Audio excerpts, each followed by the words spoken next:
이 시간 하나님 말씀 읽겠습니다. 고린도후서 9장 5절부터 7절 말씀. 제가 5절을 먼저 읽겠습니다.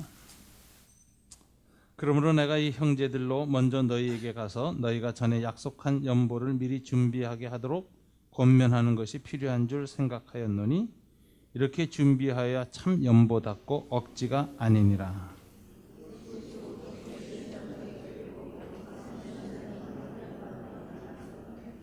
각각 그 마음에 정한 대로 할 것이요 인색함으로나 억지로 하지 말지니 하나님은 즐겨내는 자를 사랑하시느니라.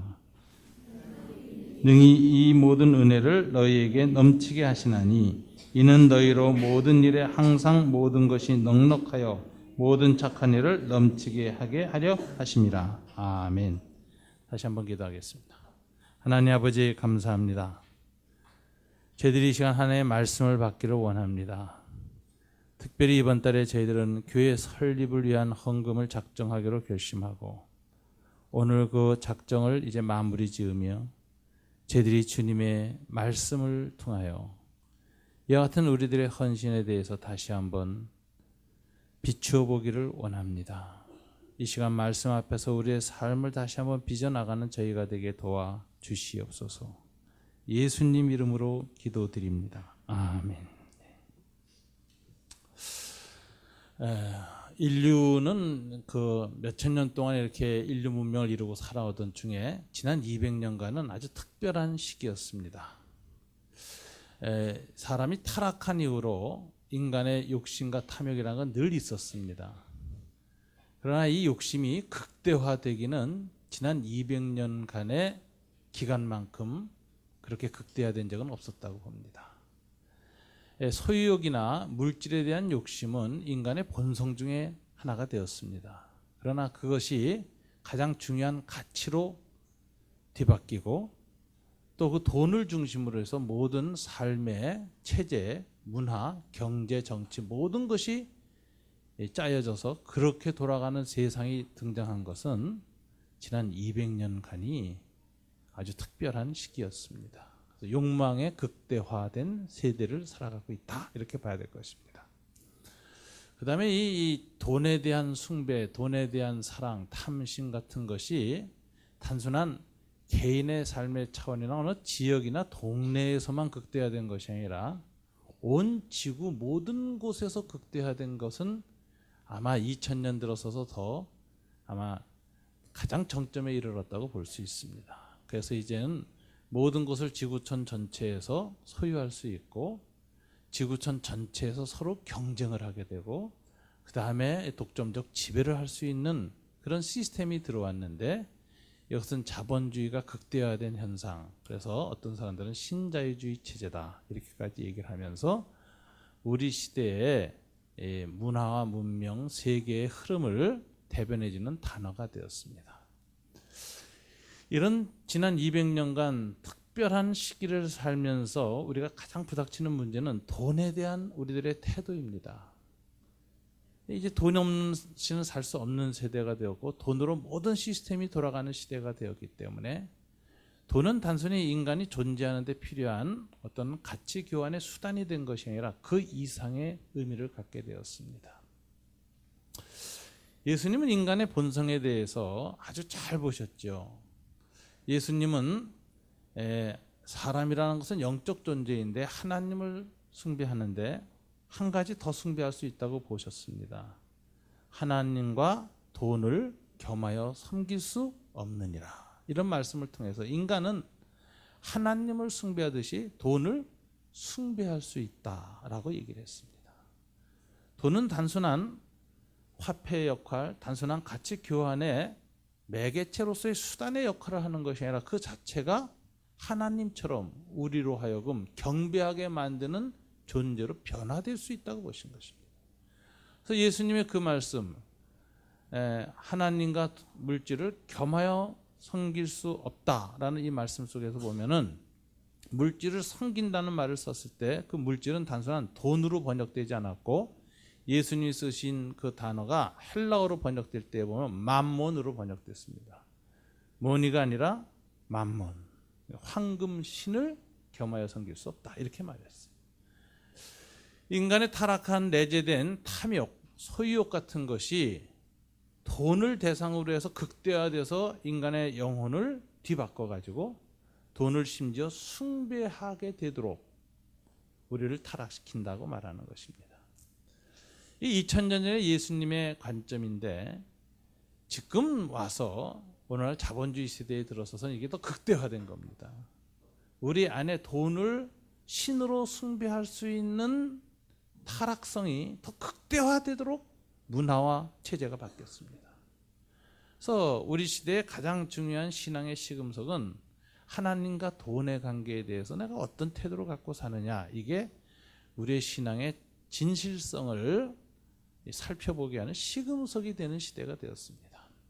그런 의미에서 교회에서 이 헌금을 한다는 행위 자체는 그 자체가 이 시대에 대한 굉장히 중요한 메시지가 있습니다. 사람이 자기 힘으로 돈을 내려놓지 못합니다. 우리는 돈을 꼭 쥐고 살아가는 존재입니다. 인간의 타락성과 인간의 소유욕이 얼마나 강하고 이것이 맘모니즘으로까지 발전하는 상황 속에서 우리의 윤리적 각성이나 도덕적 노력만으로는 이 돈을 우리는 포기할 수가 없습니다. 모든 사람은 돈은 나의 목자시니 내가 부족함이 없으리로다. 그 하나를 쉴만한 호텔로 정말 좋은 사우나로 인도하시는도다. 이러면서 돈에 대해서 의지하고 살아가는데 특이한 사람들이 일주일에 한 번씩 모여서 예배를 드리면서 이 돈이 이렇게 세상에서 칭송받는 신이지만 나는 이 돈의 신성을 거부합니다. 나에겐 돈보다 더 귀한 분이 있습니다. 이분이 하나님이고 이분만이 내가 섬기는 신이기 때문에 이분 앞에서 나는 돈을 내려놓을 수 있습니다 라고 하는 행위, 좋은 돈의 절대적 가치를 부정하는 행위가 바로 헌금 행위입니다. 그리고 그 돈을 하나님 앞에 드리는 것입니다. 돈은 나의 최대 가치가 아닙니다. 주님만이 나의 가치입니다. 그렇기 때문에 이 헌금이라는 행위 자체는 자본주의 문화 속에서 자본주의의 소위 황금신 숭배 사상을 거부하는 놀라운 신앙 고백의 행위라고 볼 수 있습니다. 헌금 자체가 그 하나의 고백이다. 이 가치를 좀 알고 이 행위를 우리가 했으면 좋겠다는 생각이 듭니다. 근데 이제 이렇게 귀한 고백을 한국 교회나 또 세계 교회가 많이 이제 망가뜨렸어요. 고백의 의미를. 한국 교회가 오늘날 왜 이렇게 망가졌을까 하는데 세 가지 구호 때문에 망가졌다 그래요. 교회 나오면 세 가지 구호가 있대요. 시간 내놔라. 두 번째 돈 내놔라. 세 번째 집 짓자. 이것 때문에 망한 거예요. 한국 교회가 지금. 제가 보기에는 우리가 하나님 앞에 우리 시간을 드리고 물질을 드리는 것이 아름다운 것이지만 이것이 그 아름다움을 잊어버릴 정도로 다른 의도에 의해서, 다른 정신에 의해서 강요될 때 이것이 갖고 있는 의미는 오히려 왜곡될 수가 있습니다. 그래서 오늘날 한국 교회에서 이 헌금에 관한 설교를 바로 하기가 참 쉽지 않습니다. 워낙 헌금을 한국 교회가 잘못 가르쳤고 헌금에 대한 바른 가르침이 없었기 때문에 그 말을 꺼내는 것 자체가 좀 어려워요. 저도 16년 동안 산울교에서 목회할 때 이 헌금에 관한 설교를 정말 잘 안 해서 이정채 장로님이 목사님 좀 지나치십니다. 이런 얘기까지 할 정도로 제가 좀 꺼려해요. 제가 이렇게 돌이켜 보니까 예수님은 어떠셨을까 봤더니 예수님도 자주는 안 하셨지만 헌금에 대한 설교를 또 꼭 중요한 설교를 하셨더라고요. 제가 느낀 게 예수님만큼은 해야지 우리가 돈에 대한 이 황금 숭배에서 벗어날 수 있고 바른 가르침을 받아야겠다, 이런 생각을 하게 됩니다. 우리 교회가 이번 달에 설립 감사헌금을 처음 이제 작정하고 드리기로 이렇게 해서 작정서를 오늘까지 내게 돼 있기 때문에 이러한 상황 속에서 참된 헌금의 자세를 바로 한번 이야기하고 나누는 것이 우리에게 굉장히 중요한 교훈이 될 것이고 교훈이 될 수 있는 상황이다, 이렇게 생각합니다. 그래서 누가복음을 차례로 강의했던 것을 잠깐 놓고 오늘은 좀 특별한 주제 설교를, 헌금에 관한 설교를 하기로 마음을 먹었습니다. 여러분들 이해하시고 이 설교를 갑자기 왜 강해 설교를 중단하고 하실까? 여기 좀 의도성이 있습니다. 왜? 헌금을 좀 바로 하는 우리 교회가 됐으면 좋겠다 하는 것입니다. 오늘 성경을 보면 예수님이나 이 사도 바울의 이 헌금이라는 단어를 어떻게 썼느냐 하는 거 보니까 헌금이라는 단어는 사실 없어요. 성경에. 우리가 아주 자주 쓰는 단어인데, 근데 성경에 나오는 헌금에 대한 단어는 딱 하나입니다. 연보라는 단어가 하나 나옵니다. 연보. 이 고린도 후서에 나오고 전서에도 나오죠. 이 연보라는 단어, 율로기아라는 헬라어 단어는 지난주에 우리 첫째 주에 우리 김문수 장로님이 박윤선 목사의 주석을 읽고 연보라는 단어의 의미가 원래가 축복이다, 블레싱이다라고 하셨는데 맞습니다. 이 율로기아라는 이 헬라어는 그 의미가 축복이라는 의미입니다. 그러니까 헌금을 왜 축복이라고 했을까? 그럼 하나님으로부터 받은 은혜를, 그 축복, 하나님의 축복을 서로 나누는 게 헌금이에요. 하나님 앞에서 온 교회를 통하여 함께 나누는 것, 축복을 나누는 행위, 이게 헌금이다. 이렇게 우리가 봐야 할 것입니다. 우리가 성경이 가르치는 이 참된 연보는 무엇인가? 오늘 본문에 보면 사도 바울이 이렇게 말을 하지요. 여러분 5절, 그러므로 내가 이 형제들로 먼저 너희에게 가서 너희가 전에 약속한 연보를 미리 준비하게 하도록 권면하는 것이 필요한 줄 생각하였노니 이렇게 준비하여 참 연보답고, 참 연보라는 단어를 써요. 오늘 아침에 우리가 성경 통해서 생각할 것은 참 연보란 뭐냐, 참된 축복이란 뭐냐, 참된 헌금이란 어떤 것인가를 정돈하고자 합니다. 오늘 본문을 보면 세 가지가 참된 연보의 특성입니다. 첫째, 9장 5절에 보니까 준비된 연보여야 한다. 그러므로 내가 이 형제들로 먼저 너희에게 가서 너희가 전에 약속한 연보를 미리 준비하게 하도록 권면하는 것이 필요한 줄 생각하였느니 이렇게 준비하여야 참 연보답고, 이렇게 준비하여야, 미리 준비된 헌금이 참된 연보다. 사도 바울은 그렇게 가르칩니다.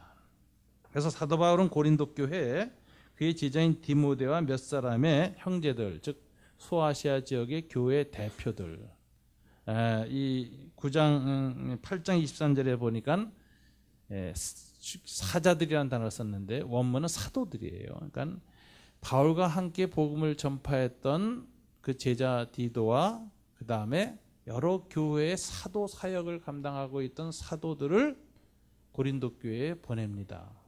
뭐로 보내냐면 헌금위원으로 보내요. 헌금을 받아오도록. 그렇게 내가 보냈는데 왜 이 사람들을 보냈을까? 전에 약속한 연보를 미리 준비하도록 권면하는 것이 필요했기 때문에 내가 이 사도들을 보내서 다시 준비하도록 권면한다. 그래서 이 사도들이 와서 연보를 준비하라고 가르칩니다. 그리고 이제 사도 바울이 고린도 교회에 갔을 때 준비된 헌금을 받는 것이죠. 헌금은 참된 연보가 하나님의 진정한 축복이 되기 위해서는 주님 앞에 미리 준비하는 자세가 필요하다는 것을 알 수 있습니다. 이런 측면에서 헌금은 즉흥적이 되어서는 안 됩니다. 미리 마음에 그 액수를 정하고 라고 9장 7절에 되어 있죠. 각각 그 마음에 정한 대로 할 것이요. 마음의 액수를 정하게 하고 그 다음에 준비하게 하여서 헌금할 때 준비된 헌금이 되게 하는 것이 참 연보다라는 것입니다. 그래서 저는 오래전부터 모든 헌금은 준비된 헌금이 되도록 교회에서 가르쳐 왔습니다. 또 우리 강교 산울교회도 산울교회와 마찬가지로 헌금을 미리 정하게 하고 미리 준비하여 마음을 담아서 헌금하도록 하는 제도를 정착시켰습니다. 제가 보기에 이 헌금을 미리 준비하게 하여서 하는데 가장 방해가 되는 헌금 행위가 예배 시간에 매미채 돌리는 겁니다. 제가 매미채라 그래서 참 이상한데, 그 매미 잡을 때 쓰는 거 있잖아요. 이렇게 작대기로 길게 해가지고 이렇게 보자기 해가지고 이렇게 착 앞으로 내미는데, 저는 참 교회에 왔을 때 가장 힘들었던 게 그거였어요. 이건 조금 어떤 때는 헌금 안 하면 기다려. 만일 제가 준비를 안 했을 게 어떻게 되느냐? 지갑이나 뭐 주머니에서 돈을 막 가지고 이렇게 하는데 그동안 기다리고 있어요. 그래서 넣을 때마다 민망하고 창피해요. 저 자신도.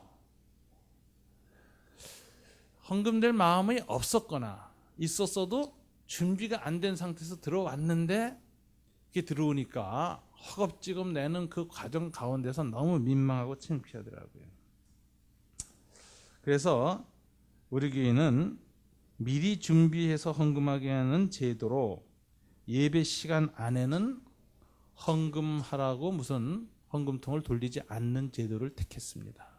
그래서 바깥에만 연보함을 넣어두고 미리 준비한 사람만 딱 봉투에 넣어서 딱 준비하고 들어오게 하는 거예요.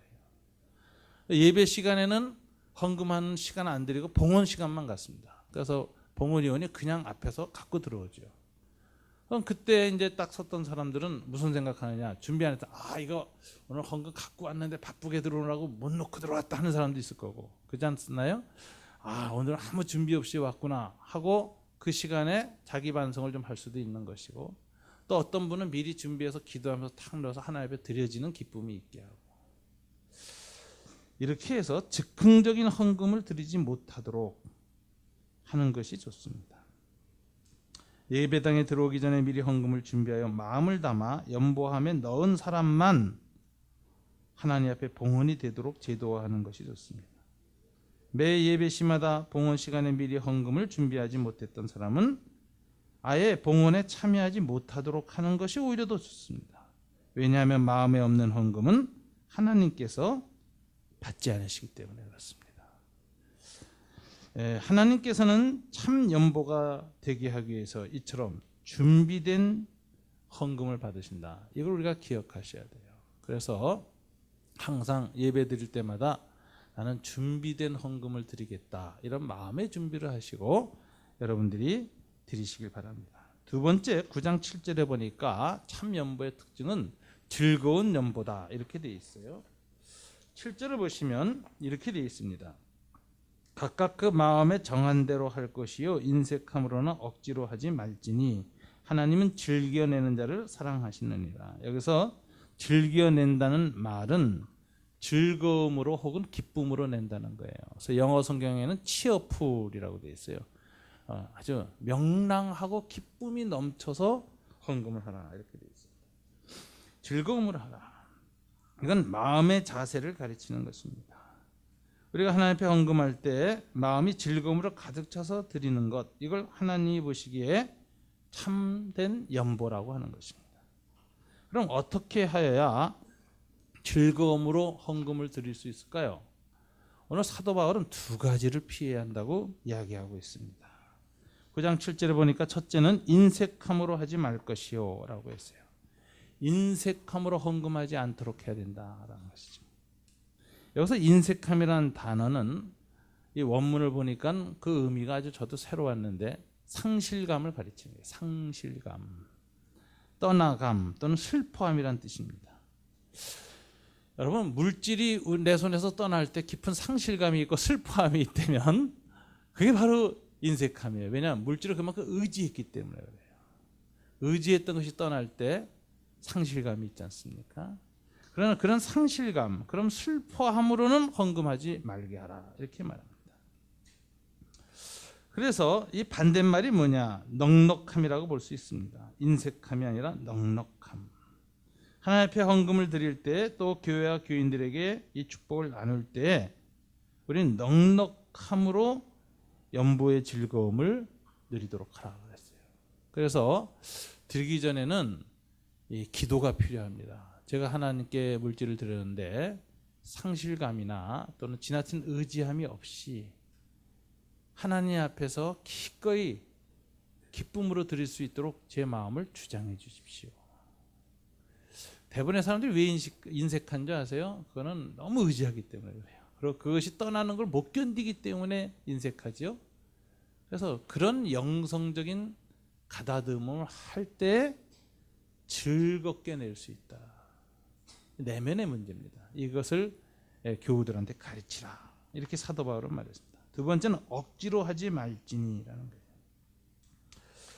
인색함이라는 것이 헌금하는 사람의 내면의 태도, 마음의 자세를 가르치는 것이라면 행동을 가르치는 것은 억지로 하지 말라 그래요.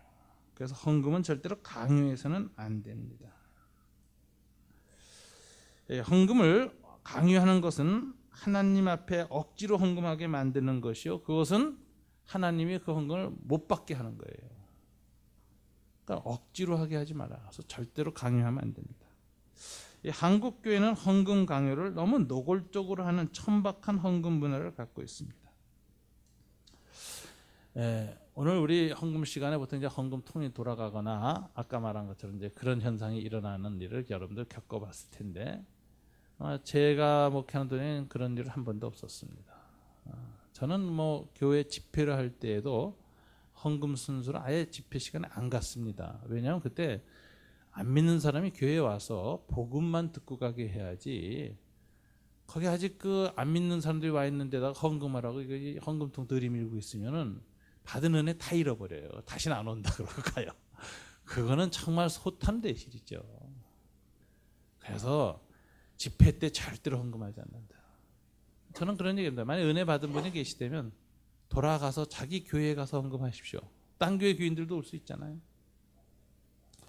그래서 집회 시간에 헌금하지 않는다는 원칙을 갖고 있어요. 강요가 되지 않도록 하기 위해서. 근데 이 헌금 강요 문화가 이제 어디서 생겼을까? 제가 이렇게 봤더니 미국 남부 지방에서 흑인 노예 공동체의 부흥사나 전도사들이 가서 전도 집회할 때 그렇게 했더라고요. 시작이 하도 흑인들이 헌금을 안 하는 거예요. 그러니까 이 순회 전도사들이라는 건 그때 가서 이제 일회성으로 집회하고 그때 나오는 헌금 가지고 전도 단체나 사역을 유지하거든요. 그리고 한 번 왔다 얼굴 보고 가기 때문에 좀 과하게 하고 가도 그렇게 부담이 없습니다. 근데 내내 있는 이 목회자는 그 부담스럽죠, 그게. 그런데 이 순회 전도회나 부흥회에서는 그런 부담이 없이 그래서 과한 헌금 강요를 할 수가 있는 분위기죠. 근데 이제 이분들이 와서 이제 헌금을 강요하는데 어떻게 했느냐면 쟁반을 딱 금속으로 된 쟁반을 딱 들고 보는 앞에서 1달러짜리 지폐를 탁 꺼내서 본인이 먼저 헌금을 탁 해요. 그리고 이제 딱 돌려요. 왜 쟁반이었을까요? 동전 못 넣게 하려고. 동전은 딸라당 하잖아, 소리가. 그러니까 동전을 못 넣게 하려고 1달러 지폐를 일부러 딱 보이고 넣고 돌렸어요. 그러니까 흑인 노예 공동체의 그 가난하고 연약한 사람들한테 어떻게 해서든지 헌금을 조금 더 내게 하려고 했던 이 헌금 문화니까 이게 천박한 헌금 문화라고 볼 수 있어요. 사실 고상하진 않아요. 한국 교회에 와가지고 그래도 나아진 게 쟁반이 아니라 이렇게 주머니가 된 게 다행입니다. 소리가 덜 나잖아요. 그래서 이 헌금 문화가 강요하는 문화가 됐다는 것, 이거 조금 좀 문제가 있습니다. 뭐 한국계 대부분 또 그렇게 하는데 뭐 나쁜 의도는 아니지만 이런 것은 있어요. 헌금하고 난 다음에 다음 주일 주보에 보면 헌금 한 사람들의 명단이 꼭 실립니다. 제가 이제 다른 게 집회 가잖아요. 그러면 집회하고 나면 이제 헌금이 올라오면 담임 목사님 저보고 헌금일을 일일이 불러서 기도해 주래요. 저 안 한다 그래요. 당신이 하시오. 내가 마지막에 한 번 감사 기도는 하겠지만 일일이 불러가면서 하는 건 담임 목사님이 하시오. 전 못 하겠습니다. 이렇게 얘기를 해요. 그래서 또 이제 그렇게 하죠. 그렇게 합니다. 그 모습을 볼 때에도 일일이 읽는 시간도 그렇고 그것이 교회에 어떤 영향을 줄까 생각하게 됩니다. 그 다음날 또 주일날에는 주보에 헌금한 사람 이름이 쫙 실려요. 그것이 또 무슨 의미가 될까? 저는 일단 긍정적인 의미는 저기 있는 것 같아요. 영수증 효과. 내가 돈 냈는데 교회가 받았는지 안 받았는지 모른다는 게 이상하잖아요. 그 헌금 계수하는 집사들이 in my pocket 했는지 안 했는지 모르잖아요. 이게 영수증 효과는 있다. 저는 그렇게 생각해요. 두 번째는 이런 분들이 이렇게 헌금했으니까 나도 헌금해야지. 교훈적 효과도 있어요. 그러나 이제 한국 교회에서는 다른 피해가 있습니다.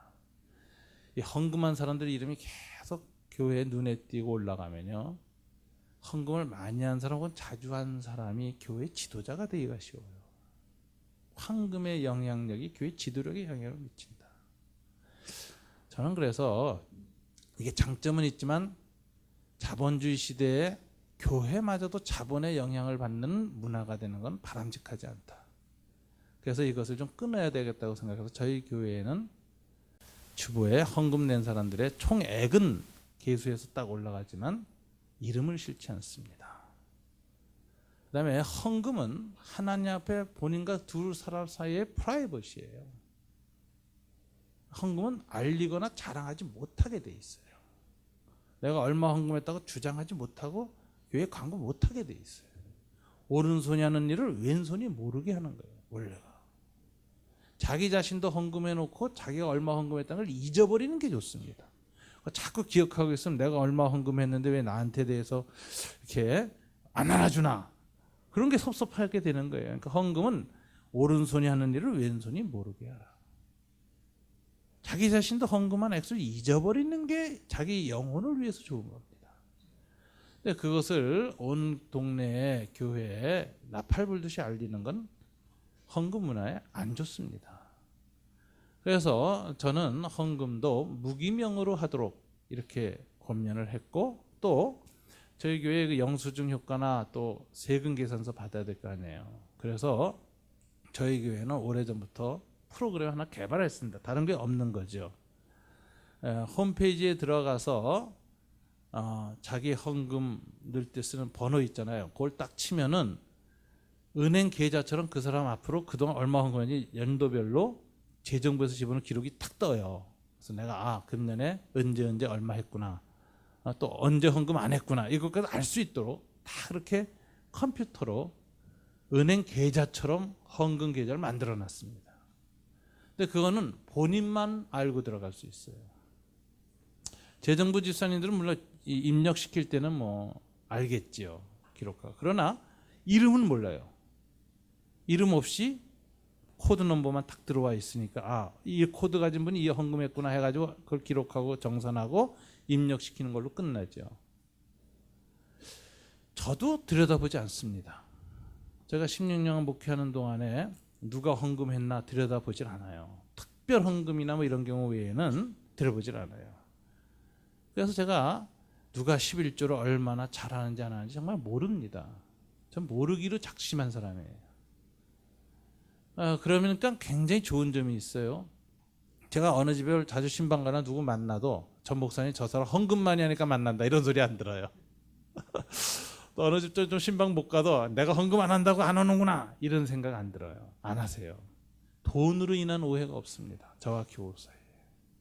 교인과 교인들 사이도 돈으로 인한 관계가 형성되지 않습니다. 돈으로부터 자유로운 관계라는 게 얼마나 우리를 자유롭게 하는지 아세요? 저는 목회할 때도 너무 자유로워요. 사람을 대할 때 가운데 돈이 안 낀다는 게 얼마나 자유로운지 몰라요.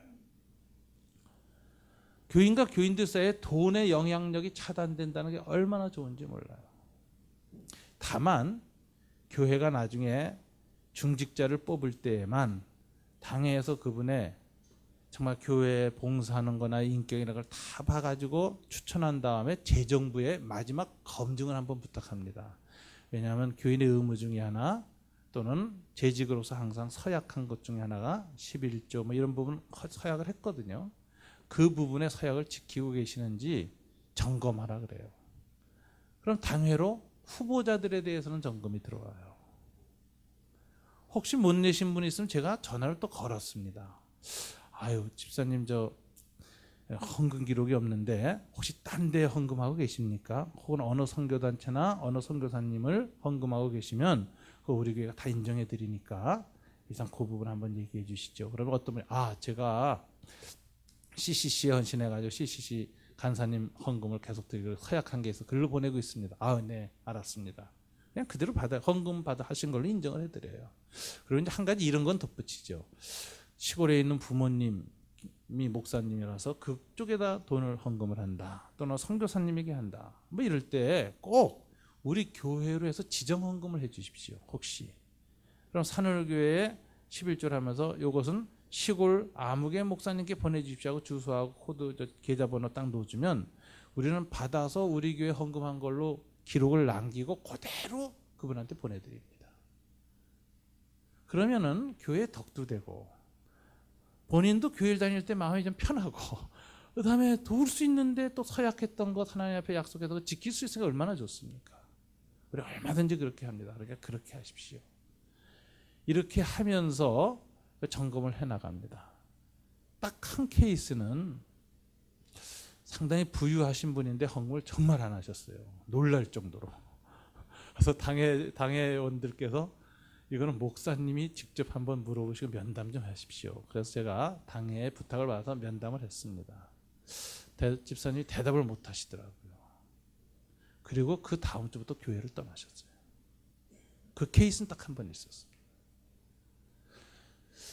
우리가 이 헌금 제도를 할 때 있어 아주 중요한 태도는 뭡니까? 그건 영적 프라이버시, 하나님 앞에 그 둘 사이의 관계예요. 공적인 자리에 올랐을 때까지는 그것은 하나님 앞에서 본인과 하나님만 아는 게 좋습니다. 교회 또는 목회자나 당에서 하는 거 바람직하지 않습니다. 이 원칙을 지키는 헌금, 이런 것들 지켜줄 때 헌금의 강요가 사라집니다. 억지로 하게 하지 말지니. 사도 바울이 그렇게 당면한 거예요. 억지로 하게 하면 참 연보가 되지 못한다. 우리 교인들이 헌금하려는 귀한 마음을 갖고 있는데 교회 문화가 억지로 하게 하는 강요 문화를 만들어 놓으면 그 사람 억지로 할 수 있죠. 그렇게 해서, 그죠? 남의 시선 의식해서 억지로 할 수 있습니다. 근데 그 헌금이 하나님께 기록이 안 된다는 거예요. 헌금대로 하고 돈은 돈대로 냈는데 하나님이 안 받으시면 그 얼마나 안타까운 일입니까? 물론 교회와 목사님은 받을 수 있어요. 그러나 하나님은 안 받아요.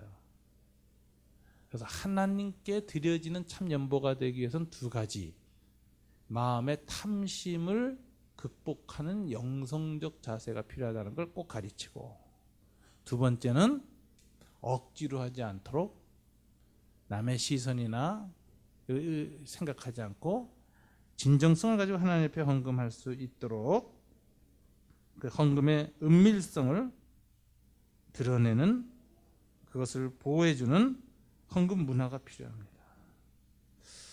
오늘 한국교회가 헌금 제도를 이렇게 바울의 권면처럼 바꿔나간다면 훨씬 좋은 모습이 될 거라고 생각합니다. 세 번째는 9장 6절에 대한 해석입니다. 이게 가장 이제 난제 해석 중에 하나예요. 9장 6절. 다시 한번 읽어볼까요? 이것이 곧 적게 씻는 자는 적게 거두고 많이 씻는 자는 많이 거둔다 하는 말이로다. 가장 잘못된 해석 중에 하나가 돈 놓고 돈 먹기로 해석하는 거예요. 도박판처럼. 많이 헌금하면 하나님이 축복해서 많이 준다. 돈을 많이 더 벌거나 수입이 더 늘기 위한 의도를 가지거나 그런 암시를 줘서 그런 무의식적인 동기를 갖고 헌금을 많이 하게 하는 거, 가장 잘못된 왜곡입니다. 오늘 주님이 분명히 적게 하는 자는 적게 거두고 많이 씻는 자는 많이 거둔다고 했는데, 문제는 적게 거둔다 많이 거둔다는 게 뭘로 적게 거두고 뭘로 많이 거둔다는 뜻일까요? 헌금을 양을 적게 하면 수입이 적게 되고 많이 하면 수입도 많아진다, 이런 의미일까요? 아닙니다. 적게 해서 적게 거두고 많이 해서 많이 거둔다 할 때 적게 거둔다 많이 거둔다는 게 뭘 거두는 걸 말하는지 아세요? 그게 8절에 나오잖아요. 8절에 한번 다 같이 읽어볼까요? 하나님이 능히 모든 은혜를 너희에게 넘치게 하시나니 이는 너희로 모든 일에 항상 모든 것이 넉넉하여 모든 착한 일을 넘치게 하게 하려 하심이라. 여기서 넘친다라는 게 뭐예요? 은혜와 착한 일이 넘치게 하려는 것입니다. 그러니까 우리가 믿음의 분량이 작아서 헌금을 작게 하면 그 작게 한 헌금에 따라서 선한 일이 좀 작게 진행되는 거예요. 저 선한 열매를 적게 거두는 거예요. 근데 남 도와주고 뭐 이런 일을 많이 하면 그것을 해서 뭘 많이 거두느냐? 선한 일을 넘치도록 많이 거둔다. 그래서 이 본문을 적게 심는 자는 적게 거두고 많이 심는 자는 많이 거둔다 해가지고 헌금을 많이 하면 복 받아서 부자 된다 이렇게 적용하는 거는 성경을 모독해도 그렇게 거꾸로 모독할 수가 없는 적용이에요. 이 본문이 굉장히 많이 또 잘못 적용되는 거거든요. 또 그렇게 알아요. 근데 앞뒤 맥락을 보면 분명히 여기서 거둔다라는 말은 돈으로 거둔다는 말이 아니라 뭘로 거둬요? 선한 일로 많이 거두게 된다 이런 얘기입니다. 그 다음에 헌금의 양과 관련돼서 한 유명한 사건이 있습니다. 사도행전에 나오는 사건인데 아나니아 삽비라 사건이라는 것이 나와요. 아나니아 삽비라는 초대교회 성도가 있었는데 그 당시에는 성령이 막 강력하게 역사할 때라서 사람들이 아주 큰 은혜를 받았어요. 그래서 헌금을 아주 레디컬하게 과격하게 하는 사람들이 나왔어요. 그래서 사도행전 4장 마지막에 가서 보면 누가 나왔냐면은 바나바라는 사람이 나와요. 나중에 사도 바울과 함께 사도가 돼서 세계 선교를 감당하는 사람인데 이 바나바가 자기의 전 재산을 팔아서 사도들 발 앞에 두고 그 다음에 가난한 자에게 나눠주라고 그냥 탁 내놨어요. 전 재산을 정말 한 푼도 안 남기고. 이게 이제 초대교회를 아주 강한 충격을 준 거죠. 그래서 성령의 능력이 있으면은 물질에 대한 소욕을 극복한다라는 것을 보여준 사건이었습니다. 자, 이걸 보고 나서 이제 한 사람이 시험에 들은 거예요. 아나니아 삽비라는 부부가 있었어요. 이 사람들이 그래서 나도 헌금을 해야 되는데 자기 믿음의 수준이 전 재산을 다 팔아 할 수준이 안 됐어요. 그래서 사도행전에 보면 어떻게 나오냐면 전 재산을 일단 팔기는 팔아요. 얼마를 감추어둬요. 이게 절반인지 모르겠어요. 근데 이 흐름을 보면 절반도 아니고 한 80% 낸 것 같아요. 전체 흐름을 보니까. 그리고 자기 믿음이 무슨 다 내놓고선 내가 어떻게 먹고 사나. 그래가지고 아마 먹고 살 정도는 조금 남겨놓고 하여튼 최대한 드렸어요. 자, 오늘날 이런 헌금 드리면 난리 납니다. 그죠? 아나니아 삽비라 기념비 갔을 거예요. 헌금 많이 했다. 그런데 이 두 사람은 그렇게 큰 액수의 헌금을 했음에도 불구하고 사도 베드로부터 야단을 맞고 그 자리에서 죽습니다. 아이고 깜짝 놀래잖아. 그러면 뭐 여기에 있는 저부터 해서 저 여러분 다 이 자리에서 오늘 즉사해야 돼. 그렇게 우리 헌금 안 했거든. 근데 아나니아 삽비는 그렇게 전 재산을 팔아서 얼마를 감추고 얼마를 했음에도 불구하고 죽었어요. 그럼 하나님은 도대체 어떤 분이시냐? 이 사건을 해석을 잘해야 됩니다. 다 안 내놨기 때문에 죽었다. 이렇게 해석하는 게 문제가 있는 거죠. 여러분 어떻게 생각해요? 다 안 내놨기 때문에 죽었어요? 그러면 뭐 이 자리에 뭐 살아있을 사람 아무도 없고.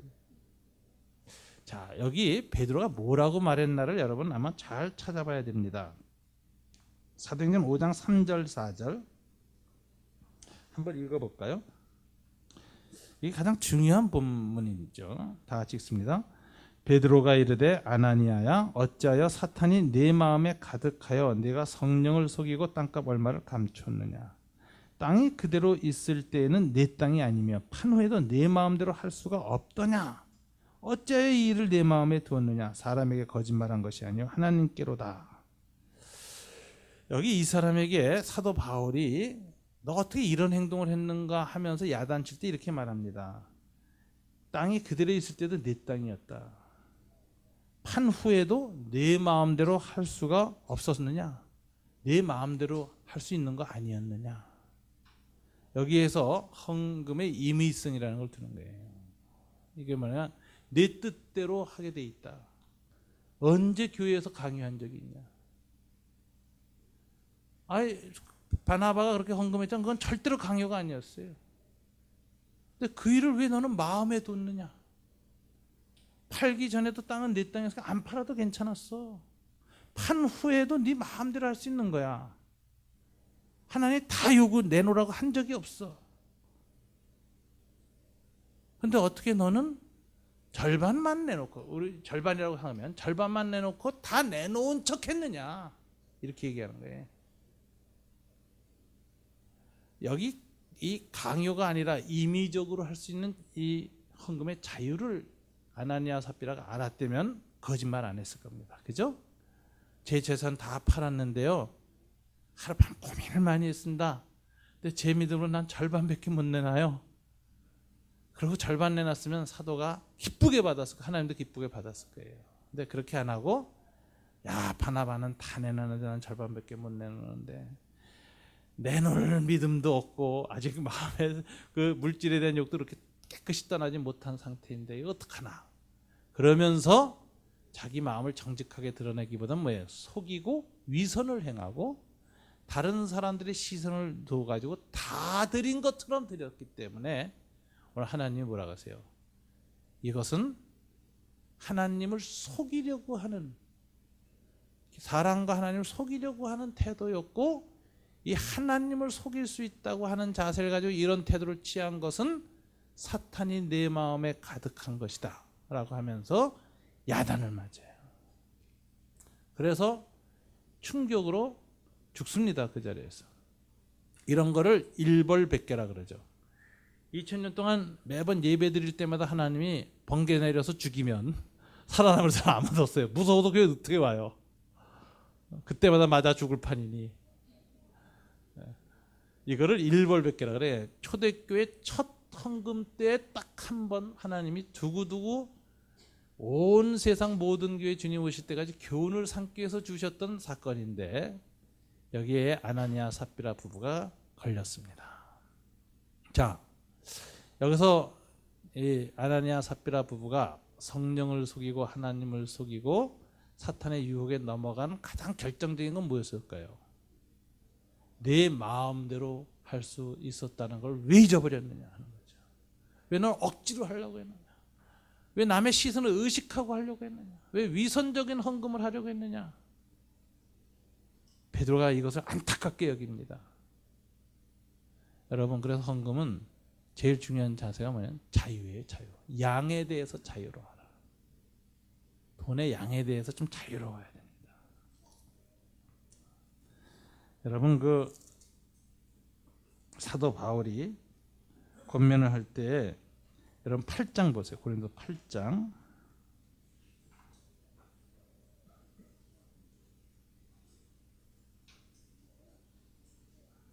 11절 12절 다 같이 한번 읽어볼까요? 이제는 하던 일을 성취할지니 마음에 원하던 것과 같이 완성하되 있는 대로 하라. 할 마음만 있으면 있는 대로 받으실 터이요 없는 것은 받지 아니하시리라. 하나님은 없는 것 내놓으라고 하는 강도가 아닙니다. 탈취자가 아니에요. 있는 대로. 두 가지죠. 물질이 있는 한에서, 그 다음에 우리의 믿음의 분량 안에서. 그래서 이 헌금은 굉장히 자유가 보장돼야 돼요. 임의성이 보장돼야 돼요. 임의성을 잃어버린 상태에서는 헌금은 잘못하면 자기 마음과 하나님을 속이게 되고 공동체를 속이게 되고 위선을 행하게 돼요. 그것을 성경이 경고하고 있습니다. 그래서 이 헌금의 이 마지막 가장 중요한 태도가 무엇인가? 양에 대해서 자유로워라. 헌금의 양에 대해서. 그래서 여러분들이 헌금을 할 때 항상 자기 형편에 맞추어서 있는 대로 자기 믿음의 분량만큼 자유하게, 그 다음에 남의 시선이나 내 헌금 얼마 했다는 것을 남이 어떻게 생각할까에 대해서 전혀 신경 쓰지 말고 오직 하나님 앞에서만 자유로움으로 임의로 행하라. 자유를 상실할 때 마귀가 찾아온다. 이렇게. 헌금의 자유. 여러분, 오늘 우리는 참 연보를 드릴 때 어떤 결과가 올 것인가가 결론적으로 아까 읽은 그 말씀에 다시 나옵니다. 8절입니다. 다 같이 한번 읽어볼까요? 하나님이 능히 모든 은혜를 너희에게 넘치게 하시나니 이는 너희로 모든 일에 항상 모든 것이 넉넉하여 모든 착한 일을 넘치게 하려 하심이라. 이렇게 참 연보를 드리면 은혜를 넘치게 하시고 그 다음에 모든 일, 여러분이 행하는 모든 일들이죠. 가정의 일이나 사업의 일이나 직장의 일이나 손으로 행하는 모든 일들에 하나님 넉넉하게 하셔서 결과가 어떻게 돼요? 착한 일에 더 넉넉하게 하려 하십니다. 그래서 선한 일, 하나님 기뻐하시는 일을 많이 할 수 있도록 하나님이 마음의 은혜와 일상의 은혜를 함께 주실 것이다. 이렇게 사도 바울이 축복합니다. 그러니까 참 연보를 해야 된다는 것이죠. 여러분들이 이 교회 설립 헌금을 하면서 우리가 참 연보하는 그런 마음과 자세를 다시 한번 가다듬게 되기를 원합니다. 이번 교회 설립 헌금은 또 합동신학대학원의 장애인 시설에 사용하기를 우리가 기도하고 있습니다. 그래서 우리의 형편에 맞춰서 할 생각입니다. 하나님 우리에게 허락하신 것만큼만 하고 나머지는 하나님 또 다른 방식으로 채우시지 않겠는가 하는 믿음을 가지고 우리가 이 일을 할 것이니, 헌금을 할 때 항상 교회가 중요하게 여겨서 헌금 액수를 정하는 거 아니에요. 헌금 목표액 정하는 건 교회 헌금 방식이 아닙니다. 우리는 얼마를 하자 이런 식으로 정하면 안 됩니다. 하나님이 주신 것만큼 자유롭게. 그리고 모든 좋은 일도요, 주신 것만큼만 해야지 지나치게 하는 게 하나님 앞에 덕이 안 돼요. 하나님이 주신 것만큼 최선을 다해서 섬기자, 이런 마음으로 우리가 헌금합니다. 앞으로 우리 교회 모든 헌금이 하나님 앞에 참 연보가 되기를 주님 이름으로 축원합니다. 기도하겠습니다. 하나님 아버지 감사합니다. 오늘 사도 바울의 권면에 따라서 고린도 교회에게 주셨던 참 연보의 교훈을 우리가 마음에 새겼습니다. 그리고 광교 산울교회가 설립하며 드리는 이 첫 헌금도 하나님 앞에 참 연보가 되기를 원합니다. 주님 은혜에게 은혜를 베풀어 주시기를 원합니다. 일상의 모든 일도 넉넉하게 해주시기를 원합니다. 그래서 우리가 항상 참 연보를 통하여 하나님의 선한 일에 넉넉하게 될 수 있도록 은총을 베풀어 주시옵소서. 이 모든 것을 우리 주 예수님 이름으로 기도드립니다. 아멘.